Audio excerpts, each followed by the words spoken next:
Bonjour et bienvenue dans cette nouvelle vidéo où cette fois-ci je vais vous donner 5 astuces pour pouvoir vous aider à réduire le stress et l'anxiété. Tout d'abord, il faut savoir que j'ai été un grand candidat au stress et encore aujourd'hui un petit peu mais beaucoup moins justement grâce aux astuces que je vais vous donner. Certaines personnes dans mon entourage, de mes proches, ont été des candidats également au stress et à l'anxiété, d'où le fait que cette vidéo me tient particulièrement à cœur. Le stress et l'anxiété sont deux choses qui sont différentes, mais pour réguler et réduire ces deux choses-là, on peut procéder de la même manière. Voilà pourquoi aujourd'hui je vais vous parler de ces deux choses. Tout d'abord, il faut savoir que stresser et être dans cet état d'anxiété va sécréter à l'intérieur de notre corps de la cortisol. L'hypersécrétion de cette hormone peut provoquer de l'hypertension, de l'obésité. Elle joue également un rôle qui est super important dans le fait de pouvoir dormir correctement, de pouvoir passer des nuits complètes à dormir, de pouvoir dormir sans faire de cauchemars et intervient également dans la fatigue musculaire. Donc en gros, moins on arrive à contrôler ce stress, plus on est stressé et anxieux, plus on sécrète cette cortisol, plus on va récolter des effets négatifs sur notre corps et notre esprit. Juste avant, si vous ne connaissez pas la chaîne et que vous aimez bien ce concept, n'hésitez pas à vous abonner, à mettre un petit pouce bleu et à me dire ce que vous en pensez en commentaire.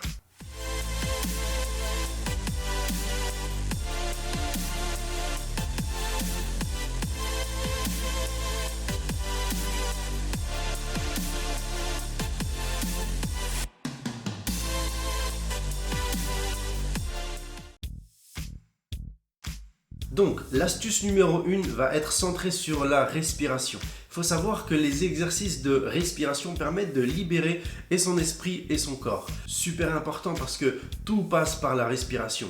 La cage thoracique, la tenue et la tête. Donc, je vais vous donner 2 méthodes. Testez ces méthodes et je pense que vous vous rendrez compte de leurs effets positifs. Dans un premier temps, on va se concentrer sur la libération de la cage thoracique. Vous pouvez vous mettre assis, vous pouvez également être debout tant que vous vous sentez bien que vous ne bougez pas. Fermez les yeux ou non et prenez une grande inspiration par le nez. On va se concentrer sur la longueur de cette inspiration.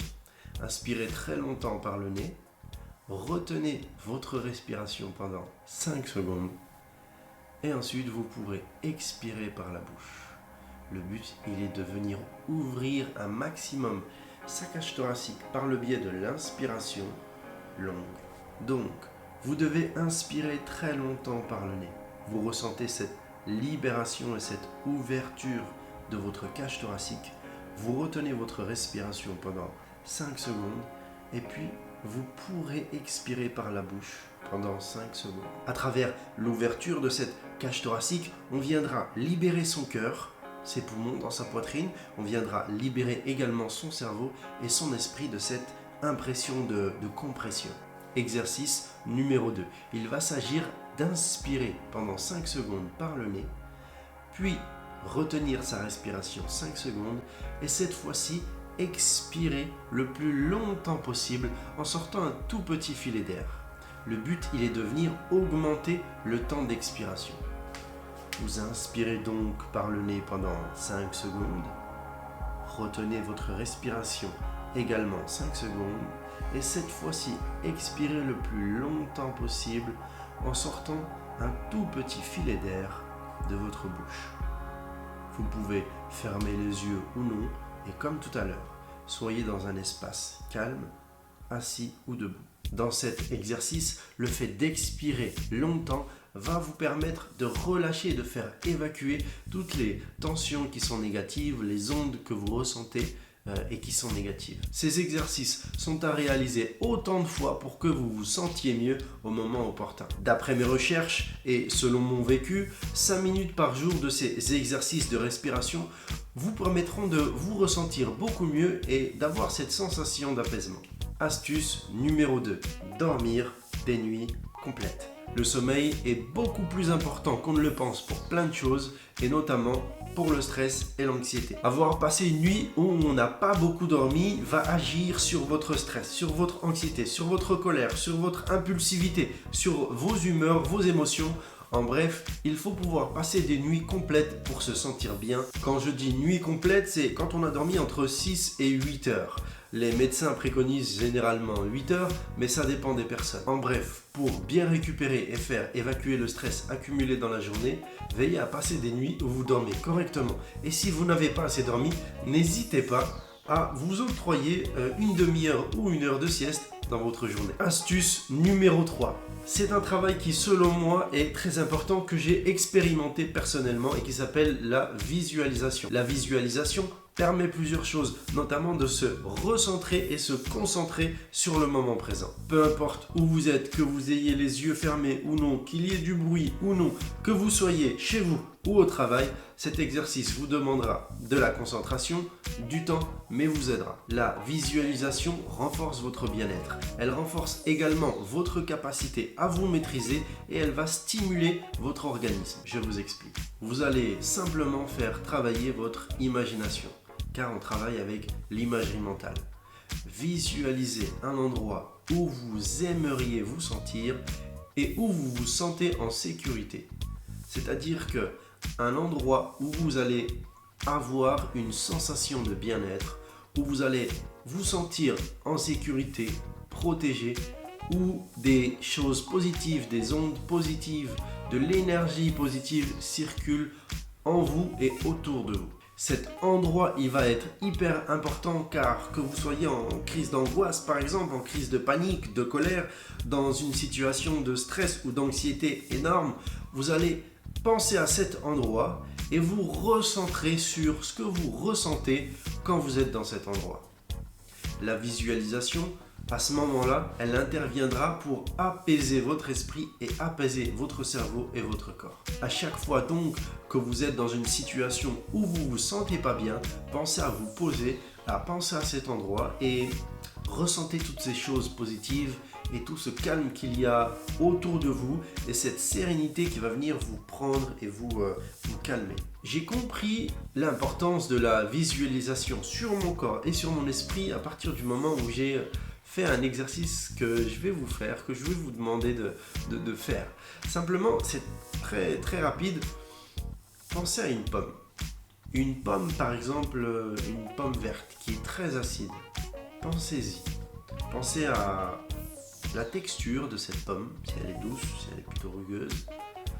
Pensez à couper cette pomme en deux et visualisez encore dans votre tête le jus qui coule le long des parois de cette pomme. Une fois que vous avez coupé cette pomme en deux, vous en prenez une tranche et vous êtes toujours dans l'imaginaire et vous croquez dans cette pomme. À ce moment-là, quand j'ai imaginé croquer dans cette pomme, j'avais cette sensation de salive à l'intérieur de ma bouche. Si c'est le cas pour vous, c'est la preuve que cet exercice de visualisation fonctionne réellement et que cette pensée, cette concentration agit sur votre corps, même physiquement. Astuce numéro 4, on parlait de pommes, et bien je vais vous parler d'alimentation. Avoir une alimentation saine va permettre de vous sentir mieux dans votre corps et dans votre tête et votre esprit. Quand je parle d'alimentation saine, je parle en général, mais on va essayer d'éviter certains aliments qui seront mauvais pour votre stress et on va essayer au contraire de manger certains aliments qui seront bons pour réguler votre stress. Parmi les aliments qui sont à éviter, on va donc parler du café. La caféine est mauvaise pour les personnes qui sont sujettes à un gros stress ou une grosse anxiété. On va parler des boissons énergisantes. Je ne vais pas donner de marque, mais pareil que la caféine. Et on va essayer d'éviter également la malbouffe en général. Si vous êtes un grand consommateur de ces trois choses-là, essayez de travailler pour éviter de les consommer régulièrement. Et à l'inverse, certains aliments sont très bons à consommer si on est sujet au stress et à l'anxiété. Les aliments comme le chocolat par exemple, l'avocat, le miel, le saumon, l'ail, la gelée royale, les épinards. En gros, ce sont des aliments qui contiennent des nutriments comme le magnésium, le fer, les vitamines B, vitamine C, et ces nutriments sont bons pour votre organisme et votre cerveau si vous êtes sujet au stress et à l'anxiété. Astuce numéro 5. Pratique une activité qui te passionne ou une activité qui te détend. Personnellement, moi ce qui m'a aidé, c'est le sport. On sait très bien que le sport libère des hormones comme l'endomorphine ou la dopamine, qui sont les hormones du plaisir. À travers la pratique de ces activités, soit qui nous passionnent, qui nous détend ou même les deux en même temps, on va donc sécréter ces hormones de plaisir. Ces hormones qui nous font nous ressentir à notre place, qui nous font nous ressentir complètement bien dans un lieu qui nous plaît, dans une situation qui nous est positive. Donc plus vous pratiquerez cette ou ces activités, plus le stress et l'anxiété diminueront. Plus le stress et l'anxiété diminueront, mieux vous dormirez la nuit. Et mieux vous dormirez la nuit, meilleure sera votre journée le lendemain. Et meilleure sera votre journée, moins vous stresserez, et donc la boucle sera bouclée. Voilà pour ces 5 astuces que vous devez mettre en place, et ça régulièrement. Personnellement, à travers ces astuces-là, j'ai pu donc réguler mon taux de cortisol et moins ressentir cette sensation de stress. J'espère que cette vidéo vous aura aidé et vous aura apporté des informations utiles. Quant à moi, je vous remercie et je vous dis à bientôt. C'était Nordine.